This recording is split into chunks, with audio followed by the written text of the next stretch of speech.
officers with their guns drawn out of their vehicles. We do not have good eyes on the suspect, but you can see that officer right there on the left-hand corner of your screen, the left-hand side of your screen, rather, now instructing that suspect to get out of the vehicle, and we will see if he cooperates here momentarily. You can see there was an LAPD officer waiting at the other end of that street, and that was enough for him to bring the vehicle to a stop, maybe even setting up for another spike strip there had he continued through, but in any event, it looks like he's blocking the entire roadway. That's a very narrow residential street. That's 92nd Street off of Main, and it looks like the driver is still in the vehicle. You can now see behind that light pole, the vehicle has indeed come to a stop.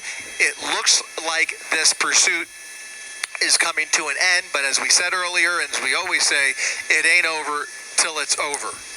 Yeah, how is this going to come to an end? And clearly he is still in the vehicle. It doesn't appear that he is cooperating at all, but at least he's come to a stop.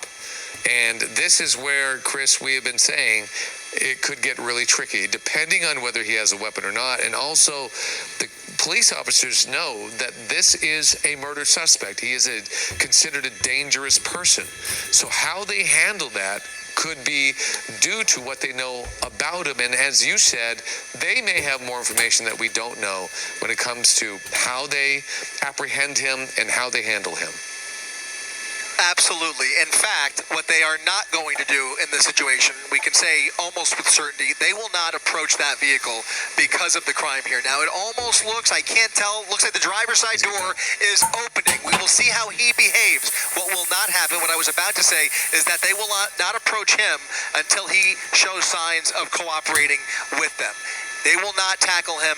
They will form a perimeter, and if he decides to run for it, they'll be ready at every juncture here. But in any event, it looks like he is putting his hands up in the air. He understands that time is up, and this pursuit is now over. He steps out of the vehicle, stepping away from that Toyota with his hands up in the air, clearly visible. As the suspect cooperates with those LAPD units, they will now treat this very carefully as they place him under arrest after a lengthy pursuit, both high speed and low speed. This pursuit has had it all, and it looks like he is showing them his waistband, making it clear that he does not have a weapon in his waistband, throwing off his baseball cap, and now giving up about as peacefully as you could possibly expect. They will approach him here momentarily, or they will ask him to walk backwards. We'll see which they choose here, but that vehicle appears to be empty. The suspect now appears to be cooperating. We are looking at it long from several miles away. That explains the shaky shot here, but you can see there are people in their backyards trying to catch a glimpse of what's going on, either watching it on their phones or hearing about it on the radio, and now trying to see what all the commotion's about here. And that is really the worst nightmare for law enforcement. Look at them approaching the vehicle. They're making sure the vehicle's clear, even with the suspect, as he is now on his knees.